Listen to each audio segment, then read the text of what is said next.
How do you define comfort? How do you define discomfort? Let's talk about it. This is the next episode of my outdoor living advice series where we're going to kind of talk about what it means to be uncomfortable and how we can turn that discomfort into comfort.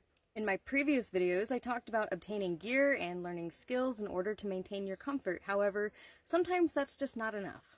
Because let's face it, 20% of your discomfort is going to be physical, but the other 80%, it's up here. Let's say you go camping for the first time. You're not really sure what to expect. You're kind of out of your element. You're away from home, your bed, your Alexa, your dishwasher, sink, whatever it might be. First step to avoiding discomfort is being prepared. Bring the things with you that you're gonna need, but also bring the things with you that you really like. Whether it be coffee, some chocolate, maybe a good blanket, or your favorite book, you should definitely bring those with you. Because nobody intends for you to suffer just because you've pushed your comfort zone a little bit.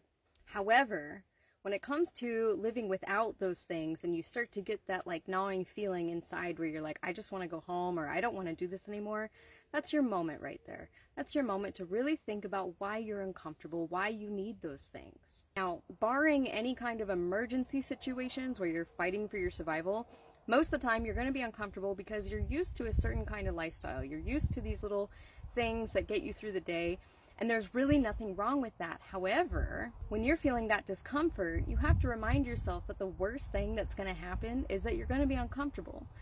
You're not going to perish. You're not going to die.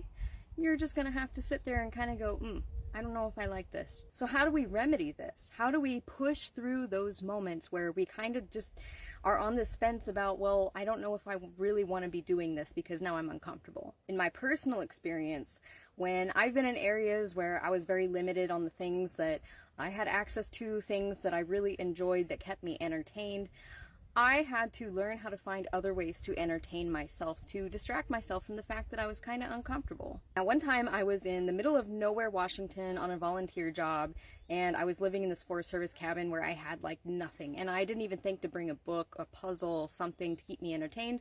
There was no cell signal there, so it's not like I'm just going to be like scrolling on my phone going, okay, I'm going to pass the time this way. I was like, I am totally alone and I'm really bored, and I think boredom is something that people honestly fear, and I get that. So when I realized that I was up against that threshold, and I was like, okay, I can't leave.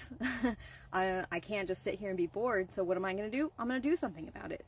What I did was I took myself on a hike and I made sure to focus on a lot of the things in that environment, trying to learn what things are. I even took myself on a walk to the river and I just sat there. And honestly, it allowed me to really clear my mind, and I was able to think about things that if I was scrolling on a phone or doing something just to keep my mind busy, I wouldn't have been able to think about. And the first 2 days I was there, I was like, this sucks. This is agony. I feel so bored. There's nothing to do.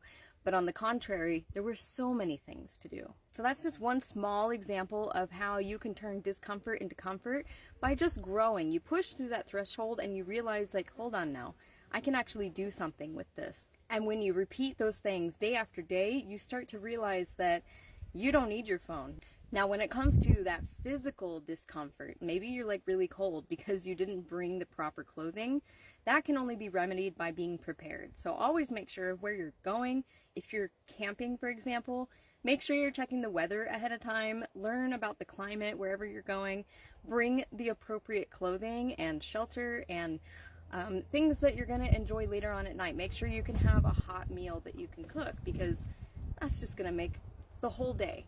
What I'm trying to cover here is when you first move out, when you first go out into wild spaces where you're limited on the things that you usually have accessible to you in the cities or towns or whatever, is that kind of discomfort from being bored, not having access to the things that you're used to that might be limiting your total experience with the environment around you. And when you push through that threshold, you're going to start to learn who you are. Not to mention, if this kind of case applies to you, but you're trying to live off-grid, the alternative to having that discomfort is just to go back to complacency. And that's what you were trying to avoid in the first place, right? So there's really nothing to fear when it comes to that mental discomfort. Because what that really is the world saying, hey, I got an opportunity for you, and I think you should take it. You may not like it at first, but over time, you're gonna love this. Over time, you're going to find that your perception of what your comfort zone looks like is going to change. And it's going to change all the time. And that's awesome because that means you're growing. And when you're growing, you're doing something right. As a human being, you have to be able to grow. That's a beautiful thing. Most people don't even take that up. So if you're growing and you're pushing through those thresholds where you're like, I was uncomfortable, then I was comfortable, but then I was uncomfortable, you know, you're doing it right. So, good job. If this is something you have yet to venture out to do, I wish you the best of luck. And don't be afraid of a little bit of change within your mind. And don't be afraid to just explore. Because humans are meant to explore. We're meant to be playful and learn things around us, learn new skills.